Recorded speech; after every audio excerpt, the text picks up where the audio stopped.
ಭೂಸ್ವಾಧೀನ ವಿಚಾರದಲ್ಲಿ ಕೆಲವು ಗೊಂದಲಗಳು ಕಾಣ್ತಾ ಇದೆ ಅಧ್ಯಕ್ಷರೇ, ಹೋರಾಡ್ತಾರೆ.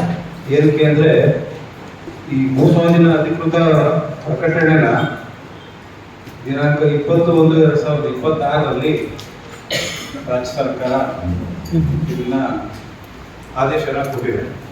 ನನ್ನ ಒಂದು ಡೌಟ್ ಏನಂದರೆ ಈ ವರ್ಷದ ಜನವರಿನಲ್ಲಿ ಇದನ್ನ ಪ್ರಕಟಣೆ ಹೊರಡಿಸಿದೆ ರಾಜ್ಯ ಸರ್ಕಾರ. ಆದರೆ ತಡೆಗೋಡೆನ 2025 ಜನವರಿಯಿಂದ ಸ್ಟಾರ್ಟ್ ಆಗಿದ್ದಿಲ್ಲ. ಏನು ಕಾರಣ ಇದು? ಇಲ್ಲ ಅಧ್ಯಕ್ಷರೇ, 1 ವರ್ಷ ಆಗಿದೆ ತಡೆಗೋಡೆ ಸ್ಟಾರ್ಟ್ ಆಗಿ. ಅಧಿಕೃತ ಜ್ಞಾನ ಪತ್ರ ಇವಾಗ ಕೊಡ್ತಾ ಇದ್ದಾರೆ ಸರ್ಕಾರ ಕೊಡೋಕೆ ಮುಂಚೆನೇ ತಡೆಗೋಡೆ ಸ್ಟಾರ್ಟ್ ಆಗಿಬಿಟ್ಟಿದ್ದಾರೆ. ಹೆಂಗೆ ಇದು ಕಾರಣ?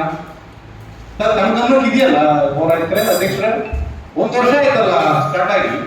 ಅಂದ್ರೆ ಸರ್ಕಾರ ಆದೇಶ ಮಾಡೋದು ಮುಂಚೆನೇ ಕೆಲಸ ಶುರು ಆಗೋದ. ಕಾಂಟ್ರಾಕ್ಟರ್ಗೆ ನೀವು ಕೆಲಸ ಕೊಟ್ಬಿಟ್ಟಿದ್ದೀರಿ. ಯಾರು ಕೊಟ್ಟಿದಾರೋ ಗೊತ್ತಿಲ್ಲ. ನೀವು ಮೀಟಿಂಗ್ ಕರೆದಿದ್ರೆ ನಿಮ್ಮನ್ನ ಕ್ವಶನ್ ಮಾಡ್ತಾ ಇದ್ದೀನಿ ನಾನು. ತಾವು ಮೀಟಿಂಗ್ ಅರ್ಕಾವತಿ ನದಿ ದಂಡೆಯಲ್ಲಿ ನೀರಾವರಿ ಇಲಾಖೆ ಕೈಗೊಂಡು ಕರೆಕ್ಟ್ ಅದು ಅವರಿಗೆ ಬರೋದು. ಕರೆಕ್ಟ್ ಅಲ್ವಾ? ಇದೊಂದು ಅನುಮಾನ ಕಾಡ್ತಾ ಇದೆ ನನಗೆ. ಕರೆಕ್ಟ್ ಅಲ್ವಾ? ಅಲ್ಲ ಹೇಳಿ, ನೀವು ಬೈಕ್ ಇಟ್ಕೊಂಡು ಹೇಳ್ಬೇಕು, ಪತ್ರಕರ್ತರು ಗೊತ್ತಾಗಬೇಕದು. ಯಾಕಂದ್ರೆ ಅಧಿಕೃತವಾಗಿ 26ರಲ್ಲಿ ಆದೇಶ ಆಗಿದೆ, ಕೆಲಸ ಶುರುವಾಗಿ 1 ವರ್ಷ ಆಗಿದೆ. ಈಗ ಕೆಲಸ ಕಡೆ ಪ್ರಾರಂಭ ಆಗಿರೋದು ನಿಜ.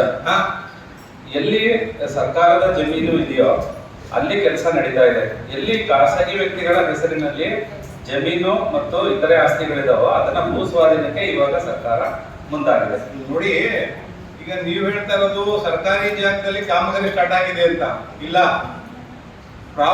ಪ್ರೈವೇಟ್ ಪ್ರಾಪರ್ಟಿ ತಾವೇ ಕೆಲಸ ಸ್ಟಾರ್ಟ್ ಆಗಿರೋದು. ಈಗ ನಮ್ಮ ಶಾಸಕರಿದ್ದಾರೆ ಇಕ್ಬಾಲ್ ಸಾಹೇಬ್ರು, ಅವ್ರ ಜಮೀನ್ ಪಕ್ಕದಲ್ಲೇ ತಡೆಗೋಡೆ ಸ್ಟಾರ್ಟ್ ಆಗಿದೆ. ಎಲ್ಲಂ ಕೃಷ್ಣಪ್ಪ ಅಂತ ಅಂದ್ಬಿಟ್ಟು ಸೈಟ್ ಪಡ್ಕೊಂಡಿದ್ದಾರೆ, ಸುಮಾರು 14 ಗುಂಟೆನೋ ಏನೋ. ಅವ್ರದ್ದು ಪ್ರಾಪರ್ಟಿ ಮುಂದೆ ಕೆಲಸ ಶುರು ಆಗಿದೆ. ಕೆಲಸ ಶುರು 1 ವರ್ಷ ಆಗಿದೆ. ಅದು ನಿಮ್ಗೆ ತಪ್ಪ ಮಾಹಿತಿ ಇಲ್ಲ ಹೇಳ್ತೀನಿ. ನಮ್ಮ ಅರ್ಕಾವತಿ ನದಿ ಏನಿದೆಯೋ ಅದರ ಹರಿವಿನ ಅಳತೆನ ಈಗ ಆಲ್ರೆಡಿ ಮಾಡಿದ್ದಾರೆ. ಗ್ರೌಂಡ್ ಸರ್ವೆಯನ್ನ ಮಾಡಿ ಆ ಕಡೆ ಈ ಕಡೆ ಅದರ ತುದಿಯನ್ನ ಗುರುತಿಸಿದ್ದಾರೆ.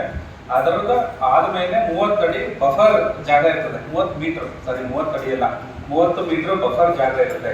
ಅಲ್ಲಿ ಕೆಲಸವನ್ನ ಮಾಡ್ತಾ ಇದ್ದಾರೆ. ಎಲ್ಲಿ ಕ್ಲಿಯರ್ ಇದೆಯೋ ಅಲ್ಲಿ ಮಾಡ್ತಿದ್ದಾರೆ.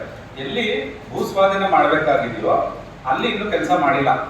ಭೂಸ್ವಾಧೀನ ಪ್ರಕ್ರಿಯೆ ಈಗ ಕೆಲಸ ಮಾಡಿಲ್ಲ ಸರ್. ಯಾವ ಕೆಲಸ ಮಾಡಿಲ್ಲ ಸರ್? ಭೂಸ್ವಾಧೀನ ಆಗಬೇಕಾಗಿರೋ ಜಾಗಗಳಲ್ಲಿ ತಡೆಗೋಡೆ ಹಾಕಿಲ್ಲ ಅಂತ ತಾವು ಹೇಳೋದು. ಹೌದು. ಕರುನಾಡು ಟೈಮ್ಸ್ ಚಾನೆಲ್ನಲ್ಲಿ ಸುದ್ದಿ ಮತ್ತು ಜಾಹೀರಾತು ನೀಡಲು ಈ ನಂಬರ್ಗೆ ಕರೆ ಮಾಡಿ.